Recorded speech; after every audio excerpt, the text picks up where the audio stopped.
안녕하세요, 노 대표입니다.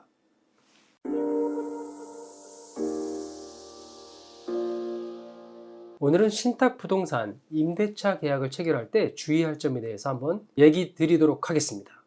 자, 가시죠. 우선 이 신탁이라는 것이 무엇인지 알아야 되잖아요.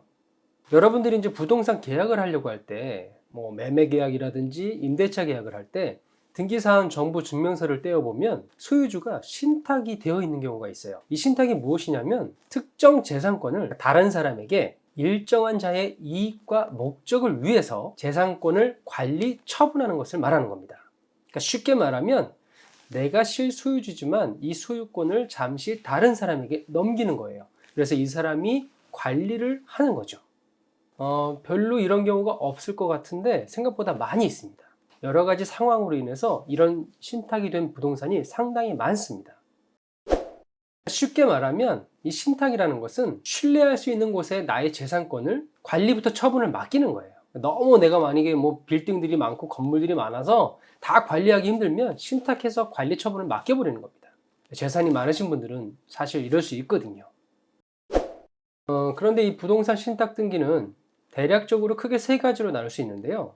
담보 신탁이나 처분 신탁, 그리고 개발 신탁이 있는데요. 이 중에서 우리가 가장 많이 접하게 되는 것이 아마 담보 신탁일 거예요. 토지나 건물을 담보로 제공하고 자금을 받는 거죠. 그래서 이렇게 신탁을 하게 되면 법적 소유자가 신탁자가 되는 거고요. 실제 신탁을 의뢰한 소유주가 위탁자가 되는 겁니다. 이렇게 되면 실제 법적 소유자는 신탁자, 여기서 다른 용어로 설명드리면 수탁자라고 하는데요. 수탁자가 되는 거고, 신탁을 의뢰한 소유자, 다른 용어로 말하면 위탁자가 되는 겁니다. 이 위탁자가 임대나 매매를 마음대로 할 수가 없습니다. 그래서 이 부동산 신탁 등기는 근저당권 설정하고의 좀 차이점이 있는데요. 보다 자세한 설명은 다음 시간에 드리도록 하겠지만, 이 신탁 등기는 등기부에 갑구에 표시가 됩니다. 하지만 근저당권 설정은 을구에 표시가 되죠. 그리고 추후에 채권 실행 방식도 신탁 등기는 공매로 진행이 되고요. 근저당권 설정은 경매로 진행이 되는 것이 차이점입니다. 그래서 우리가 부동산 계약을 할 때 최종 소유자를 꼭 확인하셔야 되는데요. 이렇게 신탁이 되어 있다면 신탁사와 계약하는 것이 맞는 겁니다. 신탁이 되어 있는데 그냥 소유주랑 계약을 해버린다면 이 계약은 잘못된 계약입니다. 법적으로 보호를 받기가 굉장히 힘들어질 수가 있어요. 여러분들이 반드시 주의를 하셔야 되는데요.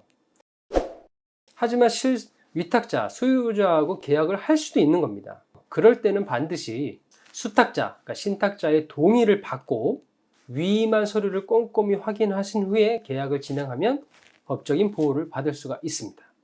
그리고 이렇게 신탁이 되어 있는 것을 계약을 할 때는 꼭 신탁 원부를 발급을 받아야 돼요. 그러니까 공인중개사분들이 대부분 다 계약을 하시기 때문에 이 공인중개사분들은 꼭 신탁 원부를 확인하시고 계약을 체결해야겠습니다. 그리고 이 신탁 등기가 됐을 때는 등기사항 정보증명서, 그러니까 등기부에는 이 신탁됐을 때 대출금이라든지 표기가 되질 않아요. 그래서 신탁 원부를 발급받아서 실제 발생된 대출금을 확인할 수도 있습니다. 그리고 특약사항도 확인할 수 있고요. 전세계약과 달리 또 월세계약할 때는 대부분 보증금이 많지 않기 때문에 신탁을 말소하지 않고 그냥 진행하는 부분이 대부분이에요. 그래서 신탁 원부를 꼭 발급받아서 계약 시 누구랑 진행을 해야 될지, 그리고 신탁회사에 직접 연락을 해서 계약 가능 여부도 확인해 보고요. 동의서를 받아서 계약을 진행하면 안전하게 계약을 진행할 수가 있습니다. 만약에 이때 이 수탁자인 신탁회사의 동의를 받지 않고 한 계약은 아무리 전입신고와 확정일자를 받았다고 하더라도 임대차 보호법의 대항력을 주장할 수가 없어요. 그래서 다시 한번 설명을 드리면 신탁이 되어 있다 하더라도 수탁자인 신탁회사의 동의가 있다면 원래의 소유주와 계약을 진행할 수 있고요. 이럴 경우엔 반드시 공인중개사분들은 신탁 원부를 발급받으시고 원래 소유주에게 임대차 계약에 대한 권한이 부여되는지 확인을 해보셔야 돼요. 그래서 신탁원부에 그런 권한이 부여되지 않았다면 신탁회사와 반드시 계약을 진행하셔야 되고요. 그리고 소유주에게 권한이 부여됐더라도 신탁회사의 동의서는 반드시 필요합니다. 그리고 신탁원부를 발급받으시려면 사실 인터넷상으로는 발급이 아직까지도 안 돼요. 조금 불편함이 있는데요. 직접 등기소에 방문하셔서 신탁원부를 발급받으셔야 됩니다. 신탁원부는 꼭 건물 위치에 있는 등기소에 방문하시지 않으셔도 그냥 각 지역에 가까운 등기소에 방문하셔서 발급받으셔도 되고요. 어느 정도의 비용은 발생은 합니다. 그리고 온라인으로 꼭 이용하실 분들은 네이버에 신탁원부 발급이라고 입력을 해보시면 대행 사이트가 나오는데요. 아무래도 이제 온라인으로 편안하게 발급을 받을 수 있다 보니 비용은 좀 더 비싸요. 그러니까 시간이 조금 뭐 그렇게 오래 걸리진 않으니까 가까운 등기소에 직접 방문하셔서 발급을 받아보시는 걸 권해드리고요. 또 초보 공인중개사분들은 한번 경험 삼아서라도 발급 받아보시는 게 좋으니까 한번 등기소에서 신탁원부를 꼭 발급받아 보시길 바라겠습니다. 자, 그래서 오늘은 신탁이 되어 있는 부동산의 매매나 임대차 계약을 진행할 때 주의해야 될 점에 대해서 알려드렸고요.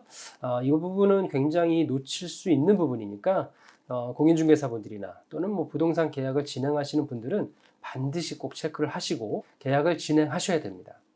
오늘 노대표TV는 여기까지 하도록 하고요. 다음에 더 좋은 정보로 찾아뵙도록 하겠습니다. 그럼 다음 시간에 찾아뵙도록 하겠습니다. 감사합니다.